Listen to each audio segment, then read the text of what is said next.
அண்மை செய்திகளை பார்த்து வருகிறோம். மாருதி பலூனு காரில் பல்கலைக்கழகத்திலிருந்து வீடு திரும்பும் போது இந்த விபத்தானது நேரிட்டு 3 பேரும் பலியாக இருக்கிறார்கள். கார் விபத்தில் 2 சட்ட மாணவிகள், 1 சட்ட மாணவன் உள்ளிட்டோர் சம்பவ இடத்திலேயே பலியாக இருக்கிறார்கள்.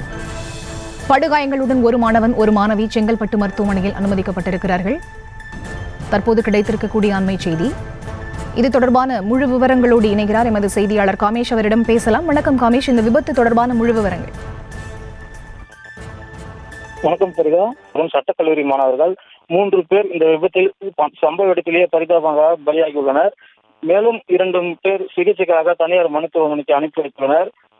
மாவட்டம் திருப்போரூர் அருகே புதியதாக அமைக்கப்பட்ட படூர் பைபாஸ் சாலையில் சென்னையிலிருந்து படூர் நோக்கி வரும் வழியில் TN03W3663 என்ற மாருதி பலினோ வாகனத்தில் மாணவிகள் 2 மாணவர்கள் இந்த காரில் வந்துள்ளனர். இந்த காரானது அதிவேகத்தில் வந்ததாக கூறப்படுகிறது. அதிவேகமாக வந்த இந்த கார் கட்டுப்பாட்டில் இருந்து அருகில் இருந்த புதிய பைபாஸ் சாலையில் இருந்து பள்ளத்தில் கீழே விழுந்து விபத்துக்குள்ளானது.